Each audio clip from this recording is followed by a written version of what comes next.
busting special needs children in the head with shoes in Inglewood, California. That's what we doing now, right? Ladies and gentlemen, I'm about to have a meltdown and will more than likely end up having to delete this later. But for now, like and subscribe.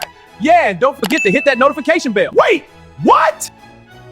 I gotta stop smoking this. Press play. Special needs girl is heard crying after being hit with a shoe thrown across a classroom by a caregiver.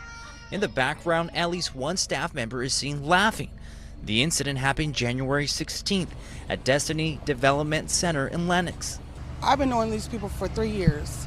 I really thought my baby was safe with you. The child's mom, Michelle Jones, and aunt were disgusted after seeing the footage just this week, more than 2 weeks after the incident.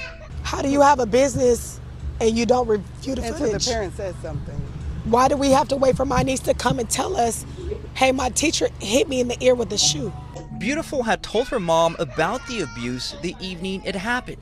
Her mother confronted the director of the state-licensed childcare facility shortly after, but says they were slow to respond. Wow, now although the fact that nobody got their ass whooped for that is confusing, it's one that I can honestly live with, but when it comes to me not seeing any further reports of any arrests being made as of yet, with video evidence of the event, well, that not so much. And you would think the least they could do is let us know that they all lost their teaching licenses, including the ones who laughed. Because if the sight of a special needs child being hit with a shoe and crying causes you to laugh, then that might not be the job for you. That's like me working in a retirement home, and I enjoy seeing old people fall over and yell for help. It makes no sense. Nor does this. Press play again. We went straight to the daycare to get answers. Are you the director, ma'am?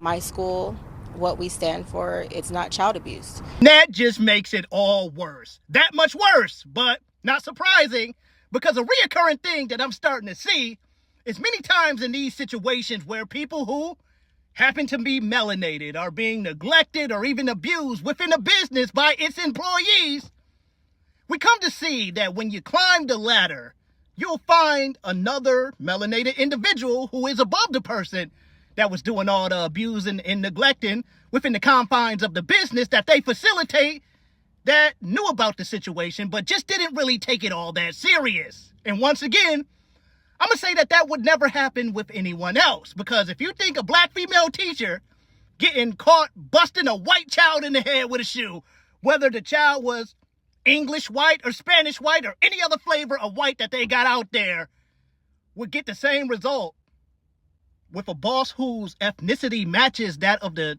child that they did it to, you might be mistaken. Better yet, chances are the police will be waiting on her ass to come to work the next day. Yet this is what we keep displaying to the world over and over again.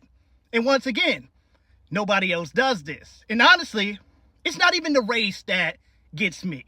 It's the fact that the child was autistic. That's what does it for me. And like I said, I don't advocate violence, but if a person was to get their ass whooped for something, stuff like this would be one of those things where it makes sense to me. And not stuff like, On the game day! On game day! On the training! On the game day!